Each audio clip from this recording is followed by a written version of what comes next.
নমস্কার বন্ধু, আমি সুমন বিশ্বাস। প্রতিদিন আজও স্বপ্নের বাংলা ক্লাসের পক্ষ থেকে সকল শিক্ষার্থী বন্ধুকে স্বাগত। দেখো বন্ধু, আজও আমি কিন্তু প্রবাদ প্রবচনের উপর ক্লাস করব, কারণ আমি চাইছি প্রবাদ প্রবচনটা কমপ্লিট করতে। প্রত্যেকটা জিনিসই ধরে মোটামুটি একটু কমপ্লিটের দিকে যাই ভালো, আধ খাপচা হলে কেমন হয়। এই জন্য প্রত্যেকটা বর্ণ ধরে পড়াতে শুরু করেছি। এক এক করে যাব, যদিও প্রবাদ প্রবচনের উপর প্রচুর ক্লাস লাগবে, কারণ আমি পুরো অ থেকে পুরো হ পর্যন্ত যে বর্ণ আছে প্রত্যেকটা বর্ণ ধরে ধরে ক্লাস করবো, প্রচুর দিনই লাগবে। তবে আমি প্রবাদ প্রবচনের উপর ইতিমধ্যে 10টা ক্লাস করে ফেলেছি। আজ আমার 11 নম্বর ক্লাস। এবার প্রবাদ প্রবচন সম্পর্কে সাধারণ ধারণাটা জন্মানোর জন্য অবশ্যই বন্ধু তোমাদের 1 নম্বর ক্লাসটা দেখে আসতে হবে। তারপরে প্রত্যেকটা বর্ণ ধরে প্রচলিত যেসব প্রবাদ তার ব্যাখ্যাতে অবশ্যই পরবর্তী ক্লাসে পাবে। আজ নির্মিত বা গঠিত যে প্রবাদ প্রবচন সেটা সম্পর্কে পড়াবো। এবং প্রবাদ পড়াতে গিয়ে দেখবে বন্ধু, আমি সরাসরি ক্যামেরায় না থেকে ক্যামেরা নেপথ্যটাকে বেছে নিয়েছি, কারণ প্রবাদে বড় তো দরকার নেই। ফলে যদি খুব সুন্দরভাবে ব্যাপারটাকে বুঝিয়ে দিয়ে যায় প্রবাদটা কোথা থেকে উৎপত্তি হলো, কোন ঘটনার পরিপ্রেক্ষিতে আমরা এই প্রবাদটা ব্যবহার করবো, তাহলে সেটা অবশ্যই বন্ধু তোমাদের পক্ষে একটা ভালো বিষয়। সেদিকে তাকিয়ে কিন্তু আজ আমি এইভাবেই নির্মিত যে প্রবাদ প্রবচন আছে তার ব্যাখ্যায় কিন্তু চলে যাব। ফলে বন্ধু প্রথমেই যেটা বলবো দিয়ে যে এই ডুমুরের গর্ব করো, পাকলে ডুমুর পড়ে মরো। বিষয়টা কেমন বলো তো? অর্থাৎ যে ডুমুর ফলের জন্য গর্ব প্রকাশ করা হয় সেই ডুমুর কিন্তু পেকে গেলে ঝরে মাটিতে পড়ে যায়। সুতরাং সৌন্দর্যের গর্ব করা কিন্তু বৃথা, কারণ সৌন্দর্য এই আছে সেই নেই। এবং এই সৌন্দর্য সম্পর্কে আমার লেখা পণ বলে একটা কবিতা আছে, সেই পণ কবিতা আমি একটা লাইন লিখেছিলাম যে রূপ হচ্ছে চামড়ায় মোড়া ক্ষণিক সৌন্দর্যের জিনিস, পণ নিতে গিয়ে নারীর অন্তরের সৌন্দর্যকে করোনা কেউ ফিনিশ। ফলে দেখো বন্ধু, রূপ আজ আছে কাল নেই, সুতরাং রূপ নিয়ে গর্ব না করাটাই কিন্তু ভালো। হ্যাঁ, পটাচ্ছে এই বিড়াল বনে গেলে বন বিড়াল হয়। ব্যাপারটা কেমন বলো তো? অর্থাৎ বিড়াল পোষা অবস্থায় যখন ঘরে থাকে তখন কিন্তু বেশ শান্ত স্বভাব, কিন্তু সেই বিড়াল কিছুদিন পরে যখন বনে চলে যায় তখন কিন্তু ভয়ঙ্কর প্রকৃতির বনবিড়াল কিন্তু হয়ে ওঠে। আসলে কি বলতো, অবস্থার যখনই পরিবর্তন ঘটে তখন স্বভাবেরই কিন্তু পরিবর্তন ঘটতে কিন্তু শুরু করে। এর সিমিলার প্রবাদ যেটা মনে পড়ে যাচ্ছে এই মুহূর্তে, সেটা হচ্ছে যে যায় লঙ্কায় সেই হয় রাবণ। পরেরটা হচ্ছে এই মানুষ বনে গেলে বন মানুষ হয়। বিড়াল আর মানুষের মতন একই, মানে কি দুই সমাজ সংস্পর্শে, অর্থাৎ ধরো দুষ্টু মানুষের সঙ্গে যদি তুমি থাকো, দুষ্টু সমাজের সংস্পর্শে যদি থাকো, তাহলে কিন্তু তাদের বিকৃতি গুণে তোমার স্বভাবও নষ্ট হয়। এই জন্য দেখো বন্ধু, আমি একটা কথা খুবই বলি যে সৎস্বর্গে স্বর্গবাস, অসৎস্বর্গে সর্বনাশ। কিংবা শিক্ষিত লোকের চর খাওয়া ভালো, অশিক্ষিত লোকের কাঁধে চড়া উচিত নয়। কিংবা আমি আরেকটা কথা বলি যে তোমার মূর্খ বন্ধু অপেক্ষা শিক্ষিত শত্রুও কিন্তু অনেক ভালো। এরকম, অর্থাৎ যে ধরনের মানুষের সঙ্গে তুমি মিশবে তোমার কোয়ালিটি তেমন তৈরি হবে। পরেরটা হচ্ছে এচড়ে পাকিলে শীঘ্রই গোল্লায় যায়। ব্যাপারটা কেমন? অর্থাৎ ছেলে বয়সে যদি তুমি পেকে যাও, জেটিয়ে ওঠো, তাহলে তার কখনোই কিন্তু উন্নতি ওঠা কিন্তু সম্ভব নয়। পরটা এঁটে ধরলে চিচি করে, ছেড়ে দিলে লঙ্কা মারে। মানে ব্যাপারটা কী বলতো? অর্থাৎ ভীরু লোকে কায়দায় পড়লে কিন্তু জব্দ হয়, আবার যখনই স্বাধীন হয়ে যায় তখন কিন্তু বিরাট লাফালাফি কিন্তু সে করতে থাকে। পরটায় এঁটো খায় মিঠার লোভে, যদি এঁটো মিঠা লাগে। ব্যাপারটা কেমন বলতো? মানে এঁটো জিনিস কিন্তু মিষ্টি হলে লোকে এঁটোই খায়, কিন্তু মিষ্ট না হইলে কিন্তু খায় না। অর্থাৎ লাভ না থাকলে লোকে কিন্তু নিচ কর্ম করে না। অর্থাৎ যেখানেই লাভ আছে সেখানে কিন্তু লোক নিচু কর্ম করতেও কিন্তু প্রস্তুত। অর্থাৎ স্বার্থ হচ্ছে মানুষের জীবনের প্রধান কথা। পরটা হচ্ছে এঁটো বা এঁটো যাকে বলা হচ্ছে আস্তাকুরের পাতা কখনো স্বর্গে যায় না। ব্যাপারটা কেমন বলতো? এঁটো পাতা সাধারণত আস্তাকুরে ফেলে দিলে তা কী হয়, শুকিয়ে যায়, ঝরে পড়ে এবং ঝড়ে ওড়ে, কিন্তু উপরে উঠলেও তা কিন্তু বেশি দূর যেতে পারে না, কিছু দূর গিয়ে আবার কিন্তু নিচে পড়ে যায়। আবার কখনো ব্যাপারটা কেমন বলতো? অর্থাৎ নিচ্চ শ্রেণীর মানুষ কখনো কিন্তু উচ্চ স্থান কিন্তু লাভ করতে পারে না। এই অর্থে কিন্তু এই প্রবাদটা ব্যবহৃত হয়।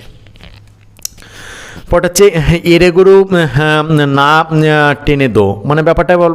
ব্যাপার কেমন বলো তো? অর্থাৎ কোনো ব্যক্তির যদি দুধের দরকার হয়, সে কী করেছিল বলতে? একটা ব্যক্তির দুধের দরকার হয়েছিল, সে করেছিল একটি গরু দেখে সে একজনকে বলছে ওই গরুটার দুধ দোয়ানোর জন্য বলতে লাগলো। এবার লোকটি রীতিমতো গরুর কাছে গিয়ে দেখলো যে মানে এ তো এরে গরু। সুতরাং এই যে আগের যে লোকটা, সেই লোকটা তখন কি বলল যে তা হোক, তুই টেনে দো, মানে টেনে দুলেই হবে। অর্থাৎ ব্যাপারটা কি এমন বললো তো, যে অর্থাৎ যেটা অসম্ভব তা করতে যাওয়া, অর্থাৎ চাউল নাই তবে মানে ভাত ভাত রাঁধো, এরকম একটা ব্যাপার। অর্থাৎ এরে গরুকে দুধ হওয়া সম্ভব না, টেনে দুলেই কি দুধ বেরোবে? কখনোই না। অর্থাৎ যেটা হওয়া অসম্ভব সেটা কখনোই কিন্তু চেষ্টা করলেও কিন্তু হবে না। তারপর হচ্ছে এক আচরে চেনা যায়, মানে ব্যাপারটা কী বলতো, অর্থাৎ সামান্য চিহ্নেই বস্তু বা ব্যক্তির গুণাগুণ কিন্তু বোঝা যায়। ধরো কৃপণ লোকে পয়সা খরচের ভয়ে তেল মাখে না, তার গায়ে একটি আঁচড় দিলেই গায়ের খড়ি তখন দেখা যায়। অর্থাৎ এক আঁচড়ে চেনা যায়। অর্থাৎ যে গরিব মানে কৃপণ, সে গায়ে যখন তেল মাখবে না, একটু আঁচড় দেবে, একটু খড়ি খড়ি উঠে যাবে। অর্থাৎ এক আঁচড়েই চেনা যায়, মানে হচ্ছে এই শ্রেণীর মানুষদের কিন্তু বোঝা যায় কে কোন শ্রেণীর মানুষ। তারপরে এক ওয়াকিবহাল 7 নবিসিন্দা, ব্যাপারটা কেমন বলতো, অর্থাৎ একজন পারদর্শী 7 জন শিক্ষানবিশের সমান। অর্থাৎ 7 জন শিক্ষানবী যা করতে পারে, মানে যা করতে অক্ষম বলতে পারো, একজন বিশেষজ্ঞ ব্যক্তি কিন্তু সেটা করতে সমর্থ। তারপর হচ্ছে এক কলসি জল তুলে কাকালে দিলে হাত, এই মুখে খাবে তুমি, বলছে বাগদিনীর ভাত। মানে ব্যাপারটা কেমন একটু তোমাদের ভেঙে দিই প্রবাদটা। যে একটা গল্প আছে বা একটা কথিত আছে যে একসময় মহাদেব মানে শিব কৃষিকার্য শুরু করেছিল। এবার তিনি কুচুনি পাড়ায় এসে চাষ আরম্ভ করেছিলেন। এবার অনেক দিন কৈলাসে তিনি যাননি। তখন ভগবতী বাগদির মেয়ের বেশ ধারণ করে শিবের নিকট এসে হাজির হয় এবং বাগদিনীকে দেখে মহাদেব মুগ্ধ হয়ে পড়ে। তখন ভগবতী প্রস্তাব করলেন, যদি তুমি আমার সঙ্গে সমভাবে কাজ করতে পারো তাহলে আমি তোমাকে বিয়ে করতে কিন্তু রাজি আছি এবং প্রতিপালন করতেও রাজি আছি। মহাদেব তাতেই সম্মত হলো, রাজি হলো। এদিকে ভগবতীর মায়ায় জমির জল সব শুকিয়ে গেল, বৃষ্টিও নেই। মহাদেবের চিন্তা বাড়তে লাগলো। তখন ভগবতী বললেন, এসো কলসি করে জমিতে জল তুলে দিই। আর মহাদেব রীতিমতন কলসি নিয়ে জল তুলতে আরম্ভ করে, কিন্তু 2-1 কলসি জল তুলে রীতিমতো মহাদেব ক্লান্ত হয়ে যায়। তখন ভগবতী তাকে ব্যঙ্গ করে বা শ্লেষ করে তাকে বলে, 1 কলসি জল তুলেই তুমি কোমরে হাত দিয়ে বসে পড়লে, আর এই ক্ষমতা লইয়া তুমি বাগদিনীর ভাত খাইতে চাও। অর্থাৎ কার্যে পুরুষের অক্ষমতা সম্বন্ধে স্ত্রীলোকরা সাধারণত এই প্রবাদটা ব্যবহার করে। কোনো পুরুষ যদি কাজ করতে অক্ষম হয় তখন সক্ষম স্ত্রী মহিলা এই কথাটা বলে থাকে, 1 কলসি জল তুলে কাকালে দিলে হাত, এই মুখে খাবে তুমি বাগদিনীর ভাত। পটাচ্ছে 1 কলসি দুধে 1 ফোঁটা চোনা, জনপ্রিয় প্রবাদ। আমরা বলে থাকি 1 বালতি দুধে 1 ফোঁটা চোনা। ব্যাপারটা কেমন বলো তো, অর্থাৎ দুধের চোনা অর্থাৎ গোমূত্র যদি পড়ে তাহলে কলসির দুধ পুরো কেটে নষ্ট হয়ে যায়।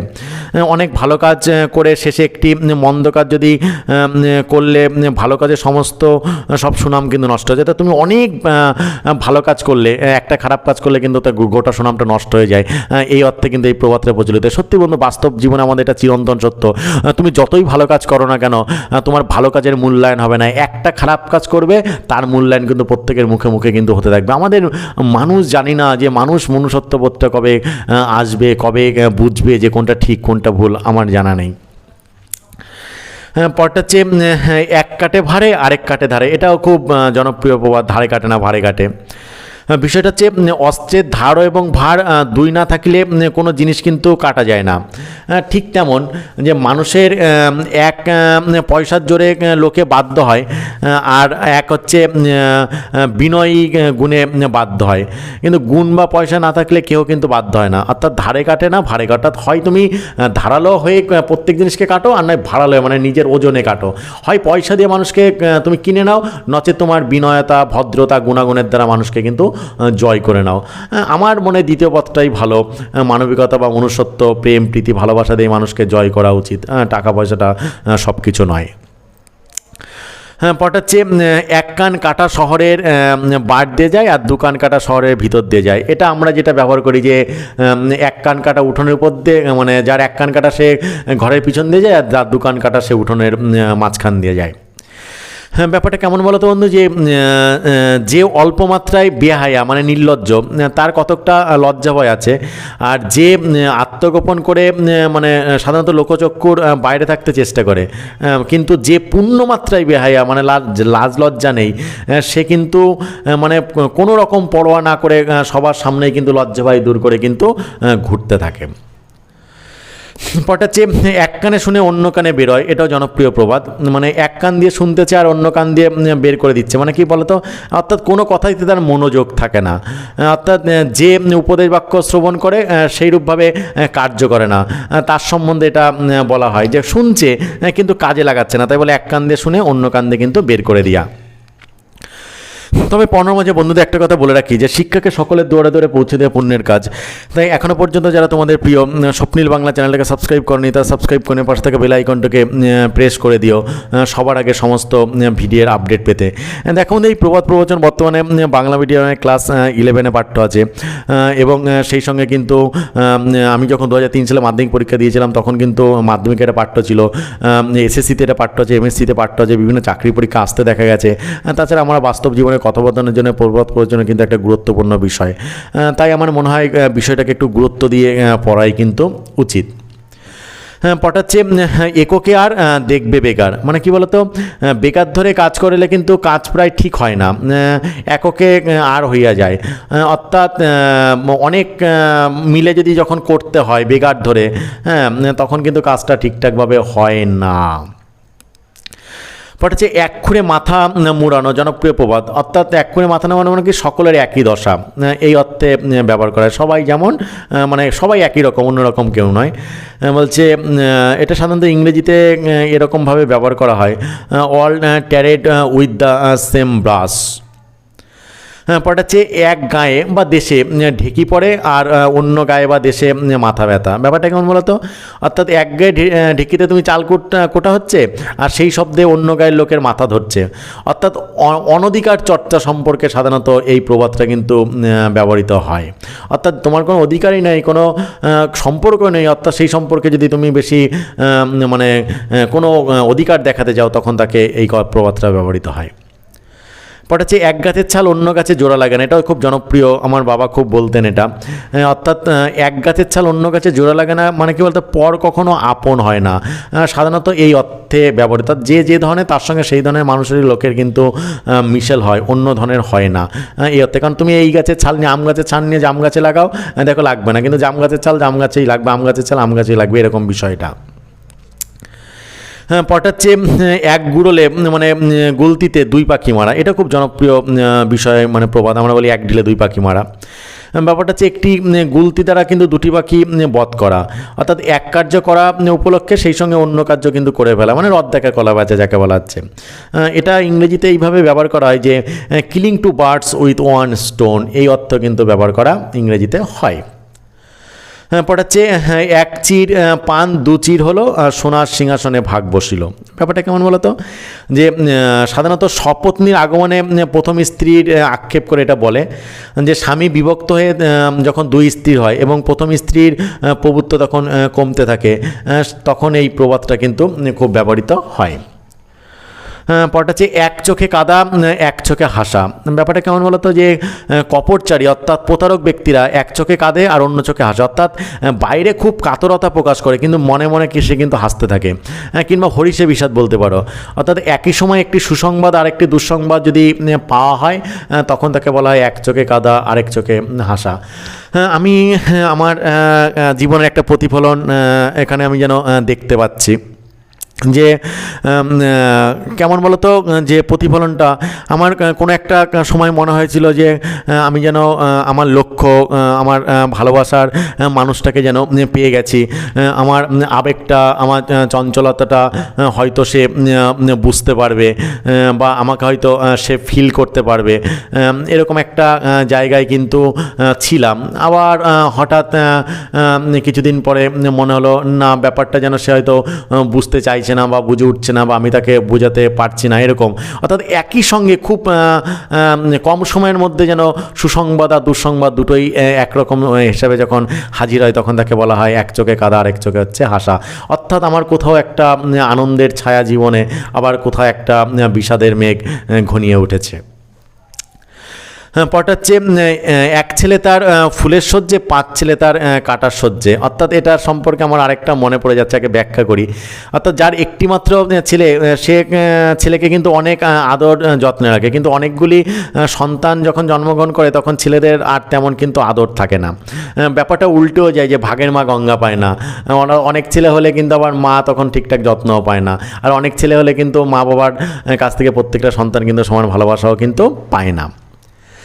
তারপরে হচ্ছে এক ঝি করে মাছ বেঁধে না, সেই না কেবল বড়শি, এক ডাকেতে সাড়া দেয় না, সেই বা কেমন পড়শি। মানে ব্যাপারটা বলতো, এক টান বা খেস দিলে যে বড় মানে শতে মাছ বেঁধে না, ঠিক তেমন তাহা ভালো বড়শি নয়। আর যে প্রতিবাদী একবার ডাকলেই সাড়া দেয় না, সে কখনোই কিন্তু সৎ প্রতিবাসী নয়। অর্থাৎ উভয় উপকারে আসে না। অর্থাৎ এক টানে যদি বড়শিতে মাছ না বাঁধে তাহলে বড়শিটা ভালো নয়। ঠিক তেমন আমার প্রতিবেশী যদি আমার এক ডাকে সাড়া না দেয় তাহলে আমার প্রতিবেশী হিসেবেও কিন্তু ভালো নয়। সেই অর্থে কিন্তু এটা ব্যবহৃত হয়। তারপর হচ্ছে এক পয়সা নাই থলিতে লাফিয়ে বেড়াই গলিতে। মানে কি বলতো, একদিকে অন্যের সংস্থা নাই, কিন্তু বাইরে খুব হচ্ছে বাহাদুরি দেখায়, সরগরম দেখায়, আড়ম্বর দেখায়। এ সমাজে এই শ্রেণীর মানুষের সংখ্যাটাই বর্তমানে বেশি। পর হচ্ছে এক পাঠা 3 বার কাটা। ব্যাপারটা কেমন হচ্ছে, এক মুরগি 7 জায়গায় জবাই, এরকম একটা প্রবাদ। মানে হচ্ছে একখানি তুমি পুস্তক রচনা করে একাধিক ব্যক্তিকে পৃথকভাবে তুমি উৎসর্গ করো, বা একটি প্রবন্ধ লিখে তুমি ভিন্ন ভিন্ন সময় একাধিক সবাই পাঠ করো, এই অর্থে কিন্তু এই প্রবাদটা ব্যবহৃত হয়। পরটা হচ্ছে এক পাগলের রক্ষা নাই, 7 পাগলের মেলা। মানে ব্যাপারটা কেমন বলতে, অর্থাৎ একটা বিরক্তিকর বস্তুই কিন্তু যথেষ্ট, তার উপর যদি আবার অন্য কোনো বিরক্তি বস্তু এসে যদি হাজির হয় তখন সমধিক জ্বালা তখন সহ্য করতে হয়। সেই অর্থে কিন্তু এই প্রবাদটা ব্যবহৃত হয়। পরটা হচ্ছে এক পা জলে এক পা স্থলে। মানে এটাকে বিষয় হচ্ছে 2 নৌকায় পা। মানে কিংকর্তব্য বিমূঢ় হওয়া, অর্থাৎ দুটি পরস্পর বিরোধী কার্য একসময় সম্পন্ন করিবার একটা প্রয়াস করা। আমি বললাম রিসেন্ট আমি কোনো আমার ভালোবাসার মানুষের মধ্যে আমি দেখতে পাচ্ছি, সে মনে হচ্ছে এক পা জলে এক পা স্থলে। মানে কখনো মনে হয় যে একটা পা আমার বুকের উপর দিয়ে আছে, আবার সে ভাবছে না যে আরেকটা পা অন্য জায়গায় দিয়ে রাখি, কারণ ওটাকেও ছাড়তে পারছে না, এর উপরও 2 পা কিন্তু দিতে পারছে না। এরকম একটা জায়গায় যদি কেউ পড়ে যায় তখন তাকে বলা হয় এক পা জলে এক পা স্থলে। অর্থাৎ কিংকর্তব্য বিমূঢ় হয়ে যায়, কোনটা করবে বুঝতে পারছে না। আজকের দেখো বন্ধু, এ গঠিত মানে 1 নম্বর ক্লাস, অথচ প্রবাদের উপর কিন্তু আমার 11 নম্বর ক্লাস। আজ আর একটা এ গঠিত প্রবাদ বলে এর ক্লাসটা শেষ করবো, আর একটা ক্লাস নেব এর উপরে, তখন বাকি এর উপরে ক্লাসটা কিন্তু কমপ্লিট করব। দেখুন আজকে আরেকটা যেটা পড়াবো এ দিয়ে, যে এক পুতের আশা আর নদীর তীরে বাসা। মানে হচ্ছে একটিমাত্র পুত্রের পিতামাতাকে কখন যে সেই পুত্রটি লোকান্তর গমনে অপুত্রক হইবে এই দুশ্চিন্তায় মগ্ন থাকতে হয়। তাই এক পুত্রে আস নদীকূলে বাস, ভাবনা 12 মাস। মানে একটা ছেলে হলে মা বাবার একটা টেনশন থাকে যে ছেলেটা বাঁচবে না মরবে, এরকম একটা টেনশন। এই জন্য বলে না একা না বোকা, এই অর্থ প্রবাদটা প্রচলিত হয়। এই জন্য বেশিরভাগ মানুষ সবাইকে বলে 2টো সন্তান অন্তত নেক, আরেকটা কোথা থেকে কী হয়ে যাবে না যাবে তখন কষ্ট করতে হবে, কষ্ট পেতে হবে। তাই বলছে একা না বোকা বা নদীর কূলে বাস, ভাবনা 12 মাস, এই অর্থে কিন্তু এই প্রবাদটা ব্যবহৃত হয়। আশা করছি বন্ধু আজকেও নির্মিত প্রবাদ প্রবচনের কথা একটা তথ্য সমৃদ্ধ ক্লাস তোমাদের উপর দিয়েছি।